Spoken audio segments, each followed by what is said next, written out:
Juicy, hindi ko nga gusto eh. Juicy ba agad? Porket hindi ko gusto, mamang pulis na gwapo? Tanong ko sa kanya. Bigla niyang hinampas ang manibela kaya natatarantang napatingin ako sa kanya. Napakapituloy akong bigla ng maigi sa aso ko. Ano ba San Pedro? Napatingin ako sa harap ng kotse at wala namang kakaiba at maayos ang kalye. Walang nakaharang. Diyos ko por santo, ganito pa talaga lahat ng mga pulis. Parang lahat sila may mga sayad sa utak eh. Aminado ka na gwapo si Chief Adriel? Masayang tanong niya sa akin. Hindi ko na lang siya sinagot dahil sa nakikita ko sa kanya, mukha namang hindi siya maniniwala sa sagot ko. Kahit pa nga yata ilang beses kong sabihin na hindi ko nga gusto si Adriel, ipipilit pa rin niya ang gusto niya. Saka ano bang meron kung sinabi ko man na gwapo si Adriel? Ano meron doon? Pwede bang inormalize na lang natin na nagwagwapuhan sa isang tao nang walang halong mali siya? O ano? Hindi ka makasagot no? Kasi nga totoo. Nagsalubong ang kilay ko sa nakikita ko sa unahan ko.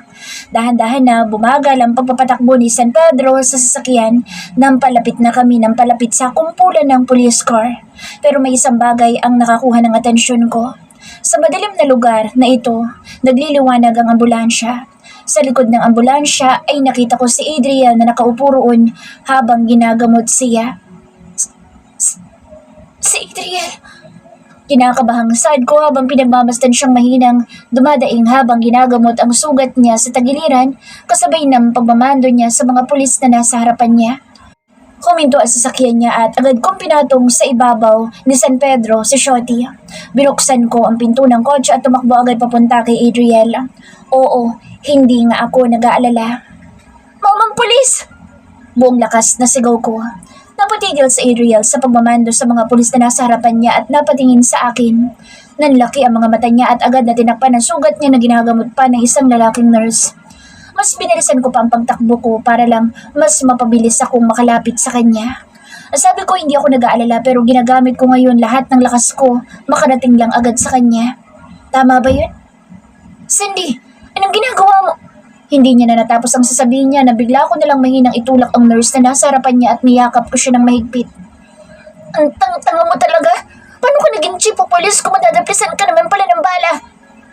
Inis na sigaw ko habang mahigpit pa rin ang pagkakayakap ko sa kanya.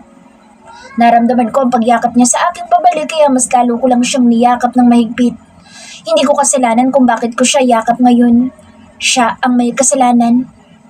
Umalis ka na muna rito, Cindy. Ginagamot ang sugat kong nagdudugo. Bulong niya sa tenga ko pero hindi nagbago ang pagkakayakap ko sa kanya. Wala na akong paki. Gusto ko siyang yakapin ngayon ng mahigpit. Adriel, huminga ako ng malalim dahil ngayon ko lang naramdaman ang pagkahingal ko dahil sa pagtakbo. Baby, ang bobo mo dahil nadaplisan ka. Nagingit-ngit ang ipin na saad ko, pero mahinang pagtawa niya lang narinig ko sa tenga ko kaya hinampas ko ang likod niya. Ano ba? Inis na sigaw ko sa kanya. Huminto siya sa pagtawa niya at hinalikan ng balikat ko. Masarap palang magpadaplis ng bala. Kung yakap mo naman pala, ang kapalit. Dito sa parte ng basement na ito nakatago ang ibang hawak nilang tao. Sa west naman may mga bata na kinukuha rin nila at pinapaampon sa mga kano. Pagpapaliwanag ni Adriel sa mga bagong dating na SWAT habang may blueprint sa harapan niya. Naiinis ako kapag nakikita ko siyang todo pagpapaliwanag pa rin kahit na nagdudugo pa rin ang sugat niya. First aid pa lang ang nagagawa sa sugat niya kaya bumabakat pa rin sa bandage ang dugo nito. Napapangiwi na lang ako sa tuwing nakikita ko ang sugat niya. Bigla niya akong inakbayan habang nagpapaliwanag pa rin siya habang ako'y todo iwas naman na mabangga ang sugat niya. Yes, Chief! Sumaludo sa kanya ang mga pulis at sabay-sabay na nagsialisan. Napataas ang ulo ko kay Adriel at sinamaan agad siya ng tingin. Hinawakan ko ang kamay niya na nasa balikat ko at inalis ko ito. Ano ba Adriel? Hindi ka ba magpapadala sa ospital ha? Inis na sagot ko sa kanya. Bumaba ang tingin ko sa sugat niya sa tagiliran at mapapangiwi na lang talaga ako sa itsura ng sugat niya. Biglang may hintuturo na humawak sa baba ko at itinaas niya ito. Sa akin lang ang tingin, Cindy. Huwag ka nang tumingin sa sugat ko dahil baka kung ano pa mangyari sa'yo. Anya't binitawan din agad ang baba ko. Nagsalubong ang kilay ko nang tumayo siya kaya agad din ako napatayo at inalalayan ko siya agad. Inilagay ko ang braso niya sa balikat ko habang masama ang tingin ko sa kanya. Ang kulit mo talaga, no? Inis na saad ko pero ngumiti lang siya sa akin at bigla akong hinalikan sa noo ko. Hindi ko na sinita ang paggalit niya sa noo ko dahil mas naiinis pa rin ako sa bigla-bigla na lang niyang pagtayo. Ang ganda mo pala lalo na kapag nag-aalala ka sa akin. Nakangiting sambit niya sa akin. Manihimik ka, pumunta ka na sa ospital, pwede ba ha? Bulyaw ko sa kanya. Umiling siya sa akin at nagsimulang maglakad ang paa niya. Napasunod naman ako sa kanya. Siyempre dahil akbay-akbay niya ako. Ayoko. Sagot niya at patuloy pa rin sa paglalakad na parang hindi natamaan ng bala. Doon tayo sa bahay niyo. Alagaan mo na lang ako. Mas gusto ko pa yun kaysa sa ospital. Napapikit ako ng madiin at pinigilan ang sarili ko na mainis sa kanya. Hindi ko siya pwedeng saktan ngayon. Hindi pwede dahil may sugat pa siya. So, magmamaneho ka pa talaga ha? Balo ka ba? Ano ba naman to, Adriel? Inalis ko ang braso niya sa balikat ko, tumarap ako sa kanya. Nagpunta ako sa harap niya at sinamaan ko siya ng tingin pero ang buwisit na ito'y nakangiti lang. Tuwan-tuwa na naman siya sa reaksyon ko. Nakakainis ka, alam mo ba yun? Sanina, tuluyan ka na lang talaga. Sigaw ko sa kanya. Ang kagalang-galang na chief of police ng Maynila ay sinisigaw-sigawan ko na lang ngayon. Sumusobra na talaga siya ngayon. Hindi ko pwedeng palagpasin ito. Sanay na tuluyan na lang ako? Natatawang tanong niya sa akin. Nagawa mo nga tumakbo ng mabilis papunta sa akin para lang yakapin ako eh. Nag-aalala ka. Bumuga ako ng hangin at tinalikuran na siya. Nakakainis talaga siya. Hindi ko na kayang matansyang ugali niya. Aray! Mabilis ako napalingon nang marinig ko ang pagdaing niya. Nakita kong nakahawak siya sa tagiliran niya kaya mabilis ako napatakbong pabalik sa kanya. Hinawakan ko agad ang balikat niya. Ayos ka lang? Nag-aalalang tanong ko sa kanya. Dahan-dahan na nagtaas ang ulo niya pero ang kaninang pag-aalala ko'y bigla na lang naglaho nang makita ko ang labi niyang nakangisi. Nag-aalala ka nga? Nakangising saan niya? Adriel! Kinurot ko ang braso niya sa inis ko pero natawa lang siya. Hindi ko na talaga kaya magtimpi sa lalaking ito. Pina-playtime na lang niya ako ngayon. Hindi naman ako nakikipagbiruan pero ginagawa niyang biruan lahat. Nag-aalala ka naman talaga, Cindy. Oo nga, nag-aalala ako. Pero bakit mo ginawa yun? Gusto mo bang biru-biruin ang pag-aalala ko, ha? Ano bang ginawa ko sa'yo, ha? Bigla siyang natameme at natanggal ang pagngisi sa labi niya na kanina pa naka-plaster sa mukha niya. I'm sorry, Cindy. Mahinang saad niya. Lahat na lang ginagawa mo, biro. Natatakot na tuloy akong bigla na baka hindi mo naman talaga ako gusto at biro lang din yun sa'yo. Pahina ng pahina na saad ko. Nawawala ng pagdududa ko sa nararamdaman niya pero heto na naman siya. Siya mismo ang gumagawa ng paraan para pagdudahan ko siya. Tapos ng playtime, Adriel. Tumalikod ako sa kanya pero agad niya akong hinaltak palapit sa kanya at niyakap mula sa likod niya. Pinatong niya ang baba niya sa ibabaw ng balikat ko habang dahan-dahan na pumulupot sa bewang ko ang braso niya. I'm sorry, Cindy. Gusto naman talaga kita at hindi yun biro. Masyado lang ako natutuwa na nag-aalala ka sa akin. Sobrang saya ko lang talaga. Pero dapat inilulugar niya ang kanyang kasiyahan. Hindi dapat sa ganitong sitwasyon. Pumunta na tayo sa ospital para maayos lang magamot ang sugat mo. Hinawakan ko ang braso niya at bala ko palang itong alisin nang mas higpitin pa niya ang pagkakayakap niya sa akin. Ayoko, Cindy. Saad niya na parang napapaos na ang boses niya. Napakunot ang noo ko dahil ang bilis magbago ng boses niya at parang nangihina na siya. Adriel, ayos ka lang? Gusto ko sa bahay mo lang ako. Kaya ko namang gamutin ang sarili ko. Doon ako magpapahinga kasi nandoon ang pahinga ko. Mamamatay na siya at lahat-lahat pero ang pagiging corny pa rin niyang inuuna niya. Hindi lang makabubuti sa kanya dahil kamamatay niya lang ang kalandian niyang taglay. Adriel naman! Umuwi na tayo. Bulong niya sa tenga ko. Hindi ko alam kung bulong nga ba yun o sadyang nangihina ng katawan niya. Makulit siya at mukhang ayaw niya nga sa ospital. O sige, pero hindi na ikaw magmamaneho. Sambit ko. Hinawakan ko ulit ang kamay niya at dahan-dahan na itong kumala sa bewang ko. Tumayo ako sa tabi niya at inakbay ko ang braso niya sa balikat ko. Huwag kang matutulog, ha? Paalala ko sa kanya. Bakit? Tanong niya habang naglalakad kami ng dahan-dahan. Mas lalo akong kinakabahan dahil mas sumihina ang boses niya. Napatingin ako sa daplis niya sa bewang at mas marami na ang dugo nito. Hindi pa kasi tapos ayusin ang sugat niya pero pinatakpan na agad niya sa nurse. Huwag kang tumingin, Cindy. Sambit ni Adriel. Ang tanong kong sagutin mo. Basta huwag ka lang matulog. Sambit ko. Natatakot lang naman ako pero ayokong sabihin sa kanya dahil baka gawin na naman niyang biro. Natatakot ako na baka hindi siya biglang magising. Hindi naman mukhang malala ang lagay niya pero dahil sa dami ng dugo na nawala sa kanya, parang nangihina na nga talaga siya. Natatakot man Cindy ko. Mahina siyang natawa. Hindi na ako nainis sa sinabi niya dahil narinig ko naman ang pagtawa niya. Kahit papaano ay nawala ang kaba ko. Nasaan nga palang anak natin? Tanong niya sa akin. Masyado siyang masaya ha. Porket napuruhan siya, sinulit naman niya na tawagin ako sa kung ano-ano. Nasa kotse ni San Pedro. Pinawakan ko muna sa kanya at sigurado naman ako na hindi siya aalis para iwan ng aso. Takot pa naman nun, napabayaan ang pag-aari ng chief kuno nila. Ang San Pedro pala na iyon ang may dahilan ko bakit narito ka ha? Sambit niya. Napatingin ako sa kanya at saglit ko siyang sinamaan ng tingin. Ayaw niya nga talaga ako na pumunta rito dahil sa dugo pero bakit hindi mala ako natakot kanina? Parang ayos na ayos pa sa akin. Huwag mo nalang pagalitan sa San Pedro kung bakit ako nandito ngayon. Ako naman na nagpumilit. Sambit ko. Sagutin ko pa rin sa San Pedro kahit na ang ingay niya at masyadong mapilit sa bagay na sa bagay na totoo naman pala at tanga ko lang. Sino ba nagsabi sa'yo na pagagalitan ko sa San Pedro? Tanong niya, kaya napatingin ako sa kanya. Ano naman kaya ang gagawin niya sa tauhan niya kung hindi niya papagalitan? Baka nga bigyan ko pa ng bahay at lupa sa San Pedro. Dinala ka niya rito, kaya nakita ko na nag-aalala ka. Masayang saad niya. Napairap naman ako. Mayaman talaga siya at waldas dito at waldas dyan na lang talaga ang palagi niyang ginagawa. Bahay at lupa talaga? Ang OA mo na ha? Saad ko. Napatingin ako sa harap namin at nakita ko ang kotse ni San Pedro at nakasandal siya sa kotse habang buhat si Shotty. Oh, Chief! Napatayo agad ng diretso sa San Pedro na parang lalaking-lalaki siya.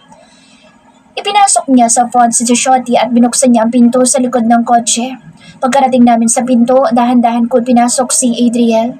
Nang maipasok ko na siya, isasara ko na sana ang pinto nang hawakan niya ang kamay kong bigla. Saan ang punta mo? Tanong niya sa akin. Sa harap. Sambit ko at napatingin sa harap ng kotse kung nasaan si Shotty na nakaupo na parang tao.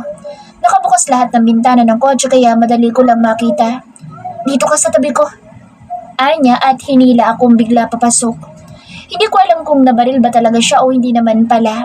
Ang lakas niya pa rin dahil nagawa niya akong haltakin o baka nangihina lang ako dahil masyadong mabilis na naman ang puso ko dahil sa kanya. Sa penthouse ba tayo, Chief? Tanong ni San Pedro pagpasok niya sa kotse. Napatingin ako sa kanya na naguguluhan. Di ba dapat hindi na siya nagtatanong at tumiretso na siya sa ospital? Ang sama na naman ang tingin mo, Cindy. Sambit ni San Pedro at nagmanaho na. Hindi lang talaga nagpapadala si Chief sa ospital dahil ayaw niya doon. So, ugali na pala talaga ni Adriel na hindi magpadala sa ospital sa tuwing mababaril siya. Huwag tayo sa penthouse. Sa bahay tayo ni Cindy. Sambit ni Adriel at sinabi ang address ko. Pagkasabi niya sa address ko, agad niya sinandal ang ulo niya sa balikat ko at pinulupot ang braso niya sa braso ko. Yayayain ulit kita. Yayayain mo talaga ako sa ganitong sitwasyon? Agad na tanong ko bago pa niya matapos ang sabihin niya. Parang masyado niyang nagustuhan na nabaril siya. Alam kasi niya na hindi ako makakatanggi. Garapal. Wala namang pinipiling oras ang pagkagusto ko sa'yo, Cindy. Gusto mo bang magsaya? Kasama ako buong araw? Walang trabaho, tayong dalawa lang. Sambit niya. Bigla namang tumahol si Shotty sa unahan. Mahina akong napatawa dahil parang sinabi ni Shotty na dapat kasama siya. Narinig mo naman siguro si Shotty, di ba? Gusto niya na kasama siya. Saad ko. Inantay ko siya na kumibo pero bigla siyang natahimik. Nag-alala agad ako at napalingon sa kanya. Nakahinga ako ng maluwag nang makita ko naman na mulat pa rin siya at nakatitig lang sa akin. Ano? Tanong ko sa kanya na bigla-bigla na lang natatameme. Hindi dapat siya bigla-bigla na lang tumatahimik. Natatakot ako eh. Baka mamaya wala na pala siyang hininga dyan. Ayoko makakita na naman ng taong namamatay sa harapan ko. Hindi naman ako Diyos pero palagi nila ipinapakita sa akin ng mga taong namamatay. Halatang hindi ako paborito ng Diyos at gusto niya na paulit-ulit akong matrauma. Pumapayag ka na? Nagtataka na tanong niya sa akin. Ay, tanga. Sinabi ko na nga na ayaw magpaiwan ni Shotty. Gusto ba niya na sabihin ko pa sa kanya ng diretso? Basta hindi bukas. Magpagaling ka muna. Saad ko sa kanya. Masyado na siyang malakas sa akin ngayon.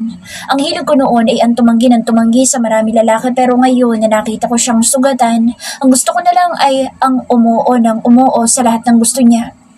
Kapag maayos ka na, Adriel, lalabas tayong tatlo ni Shotty. Lalabas tayo, Cindy. nang walang involved na trabaho. Lalabas tayo nang wala akong inaasikaso na report at nang hindi mo iniisip na isa ka lang tagapag-alaga ng aso ko.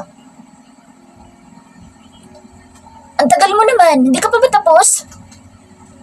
Inis na sigaw ko mula sa labas ng kwarto ko. Malapit na! Rinig kong sugot ni Adriel mula naman sa loob ng kwarto ko. Nililinis niya ang sugat niya ngayon at ayaw niyang makita ko iyon. Sinabi ko naman sa kanya na ayos lang sa akin kahit ako pa ang gumamot sa sugat niya pero ayaw niya talaga. Nag-aalala ako na baka mahirapan siyang gamutin ang sugat niya pero siya naman itong nag-aalala din sa akin. Masyado siyang sensitive pagdating sa akin. Tapos na ako, Cindy. Mabilis kong binuksan ang pinto ng kwarto ko at sinara ito pagpasok ko. Sinamaan ko siya ng tingin, nang ngisi agad niya ang bumungad sa akin. May iba na naman kasi sa ngisi niya. Ano na naman yun, mamang pulis? May kailangan ka pa ba? Tanong ko sa kanya. Ayoko talaga siyang sagaw-sagawan ngayon. Bakit kasi dito pa sa bahay namin eh? Marami naman siyang pera pang ospital pero gusto niya talaga na dito kami sa bahay namin matulog. Alam naman niyang maliit lang ang bahay namin. Masyado mo ba akong namiss kaya tatadad ka pumasok agad? Tanong niya. Napairap ulit ako at iniwasan ang sarili ko na bumaba ang tingin sa katawan niya. Nakaubad baro lang kasi siya na parang bahay niya ito. Nakalimutan ba niya na babae ako? Magdamit ka na nga lang. Utos ko sa kanya. Napatingin naman siya sa sahig ng kwarto ko kaya sunundan ko kung anong tinitingnan niya. Napailing agad ako dahil nakita ko ang damit niya na puro dugo, pati ang pants niya kaya boxer lang ang suot niya ngayon. Ganito na naman ba siya, buong magdamag? Bakit kasi hindi ka nagdadala ng damit mo? Inis na saad ko at naglakad papunta sa mga damit niyang nakakalat. Ako nang bahala dyan, Cindy. Natatarantang saad ni Adrian. Hindi ko siya inintindi at pinulot ko na yung damit niya. Hindi naman ako masyadong apektado sa mga damit na may dugo lalo na ngayon. Nang makita ko siya kaninang duguan, nawala na lang bigla ang trauma ko sa nakaraan pero natakot ako. Natakot na mawala siya. Matulog ka na, Adriel. Sambit ko at binato sa hamper ang marumi niyang damit. Pahinga ka na muna. Muli akong humarap sa kanya na nakaupo pa rin sa kama ko. Hindi naman siya pwedeng mahiga sa lapag lalo na at may sugat pa siya sa tagiliran niya. Diyan ka na sa kama ko. Sambit ko at napatingin kay Shotty na hindi ko na naririnig. Kaya naman pala, tulog na si Shotty sa ibabaw ng basahan ko at mukhang sarap na sarap siya sa lambot ng basahan na binili ko sa palengke. Mabuti na lang talaga at malinis iyon. Saan ka? Tanong niya. Sa sala, maglalatag na lang ako doon. Sagot ko sa kanya. Nakakahiya naman kasi sa kanya. Oo, ako na ang nahiya sa kanya. Kawawa naman kasi. Dito ka na lang sa kama. Tabi tayo. Masayang saad niya. Parang ibinanta ko na rin ang sarili ko sa kanya pero hindi. Hindi ako tatabi sa kanya. Huwag na, malukot ako matulog at baka mabangga ko pa ang sugat mo. Saad ko sa kanya. Lalaki kaya siya? Hibang na ba siya? Sa tingin niya ganun-ganun na lang. Noon nga na natulog siya sa kwarto ko, hirap na hirap ako kahit nasa papag naman siya. Paano pa kaya kung magtatabi kami sa kama ko? Tsaka, hindi naman matibay ang kama ko, baka bumigay pa. Saad ko. Ang laki-laki niya kasing tao kumpara sa akin. Katumbas yata niya ang dalawang katao ko o baka dahil maliit lang talaga ang katawan ko. Lalabas na ako. Pagpapaalam ko sa kanya. Naglakad ako papunta sa uluhan niya at kumuha ng isang unan nang bigla niyang hawakan ang kamay ko. Napatingin ako sa kamay niyang nakahawak sa akin na parang ingat na ingat sa akin. Winaglit ko agad iyon sa isip ko at napataas ang tingin ko sa mukha niya. Dito ka na lang, Cindy. Pakausap niya sa akin. Kapag katabi kita, magigising agad kita kapag may nangyari sa sugat ko. So, balak mo ba na mapuyat ako? Kunot noong tanong ko sa kanya. Bakit kasi hindi na lang siya sa ospital? Hindi naman siguro siya takot sa mga doktor, no? Ang laki-laki niyang tao. Hindi naman, pero dito ka na lang kasi. Mas komportable ako kung katabi kita. Makakatulog ako na maayos kapag alam ko na sa tabi lang naman kita, Cindy. Makakatulog siya na maayos? Pero paano naman kaya ako? Hindi naman ako makakatulog kasi kapag katabi ko siya, palagi na lang mabilis ang pagtibok ng puso ko na parang may tinatakbuhan na pulis. Cindy, please. Sunod-sunod ako napalunok dahil nanlalambot ako. Bakit ganyang mangusap ang boses niya? Masyadong magaling at baka makuha na lang akong bigla. Dito ka na lang sa tabi ko, okay? Nakangiting saad niya at kinuha sa akin ang hawak kong unan at binalik sa uluhan ng kama kung saan ko kinuha ito. Wala na. Tabeme na naman ako dahil sa kanya. Sige na nga. Mega ka na at may kukunin lang ako. Saad ko sa kanya. Tumango naman siya at binitawan ang kamay ko. Agad akong tumalikod sa kanya at dali-dali na naglakad palabas ng kwarto ko. Ang puso ko. Sinara ko ang pinto at napahawak sa puso ko na parang nawalang bigla. Parang naiwan ito sa loob ng kwarto ko dahil dahan-dahan na itong nagiging normal sa pagtibok.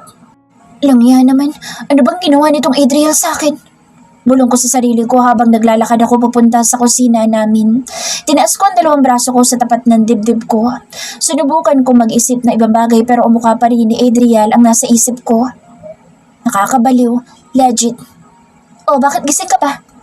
Bungad sa akin ni Lolo Will pagkapasok ko sa kusina. Ako dapat na nagtatanong yan.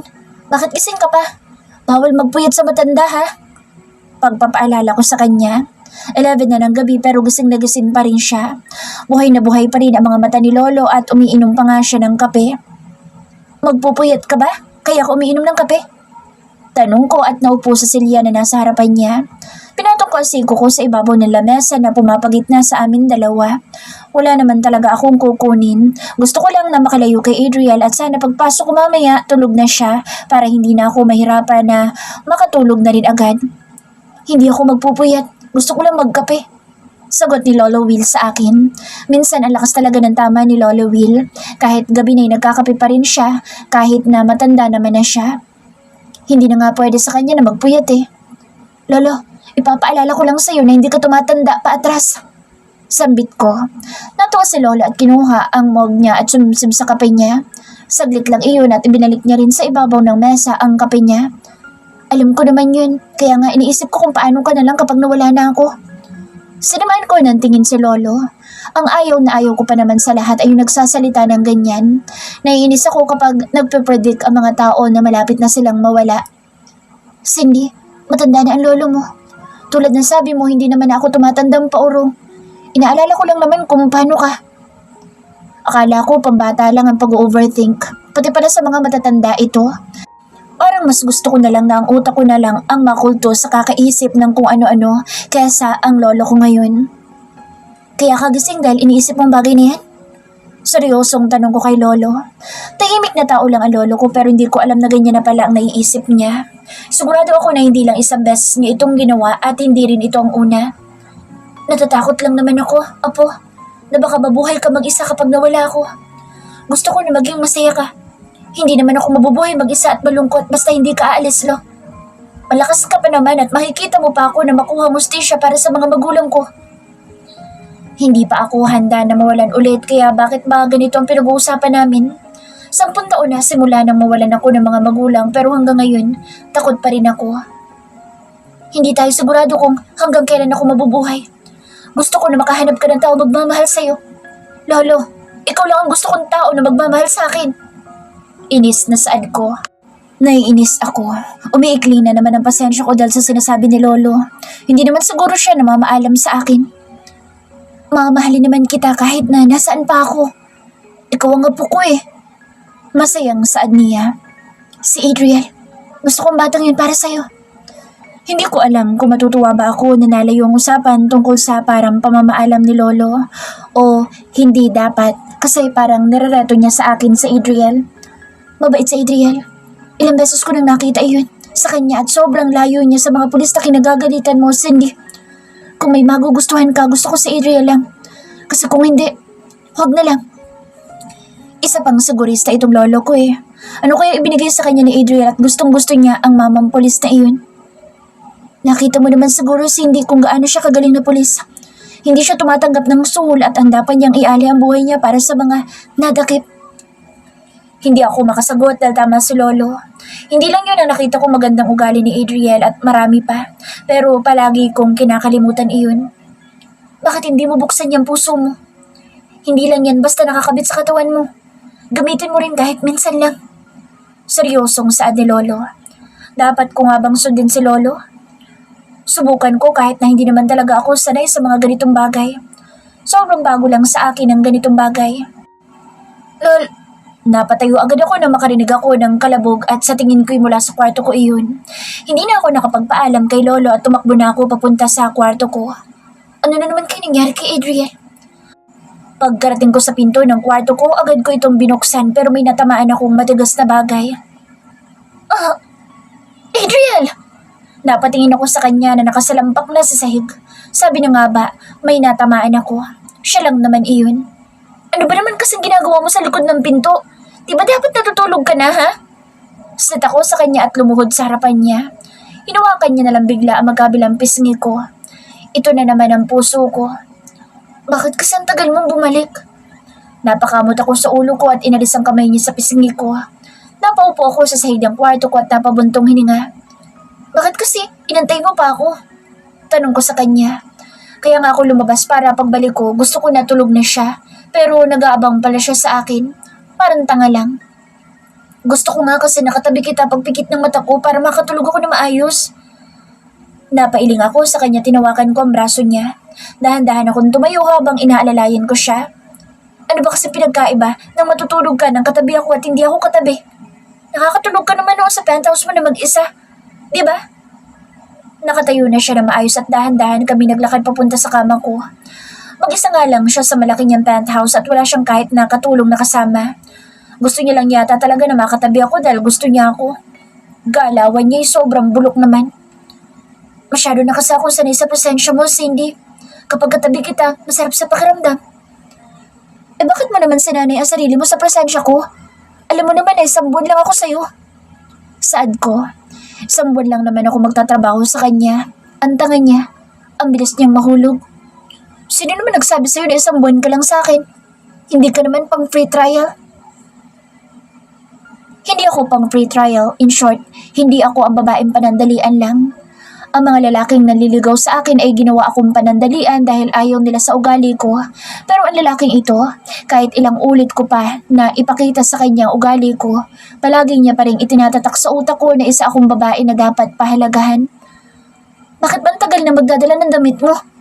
Inis na tanong ko na hindi makatingin sa kanya ng diretso. Ano ba naman kasi, nakatayo lang siya sa harapan ko habang nakaupo ako sa sofa namin sa sala. Ayos lang sana kung may damit siya, kaya lang manipis na tuwalya lang ang nakatakip sa bewang niya. Buong bahay ko yatang kinuha, nagkagong yun. Saad ni Adriel habang nakapamewang sa harap ko. Napatingin ako sa bintana namin na kabuyang-yang dahil nakataas ang kortina.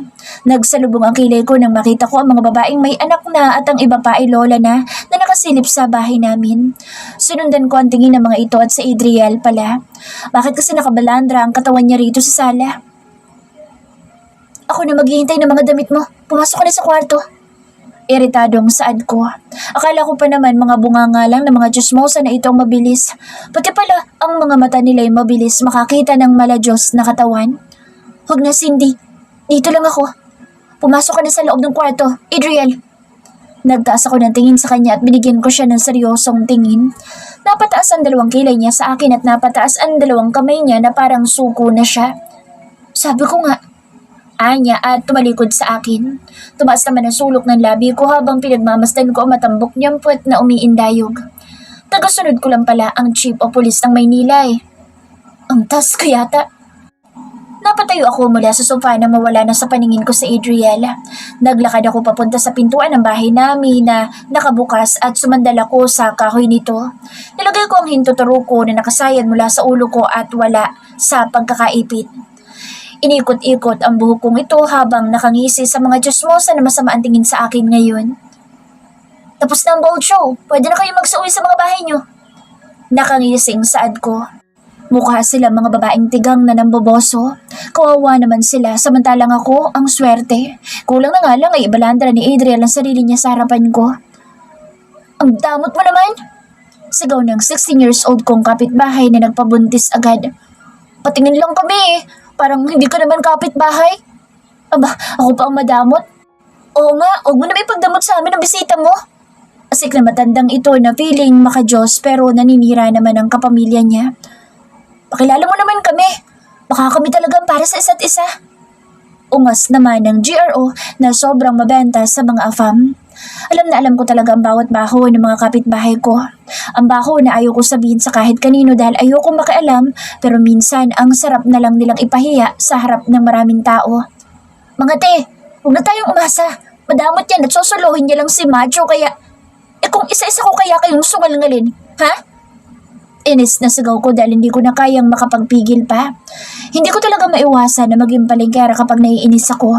Kaya ayoko nagagalit kasi kung ano-ano na lang ang lumalabas sa bibig ko. Hindi ko naman kasalanan dahil kasalanan pa rin ng mga chismosa na ito. Masyado kasi silang epal. Oh, anong problema? Bakit pinagkakaguluhan yung bahay ni Cindy? Sabay-sabay kami napatingin sa bagong dating. Mukhang lalaking-lalaki naman na isang ito. Susuot niyang uniformeng pampulis kahit alam ko naman talaga na babae siya sa katawan ng isang lalaki. Alis na! Kung ayaw niyong arestuhin ko kayo, mga chismosa kayo! Sigaw ni San Pedro. Mabilis naman na nagtakbuhang paalis sa mga chismosa. Nagulat pa nga ako dahil ang bilis biglang tumakbo ng matandang babae.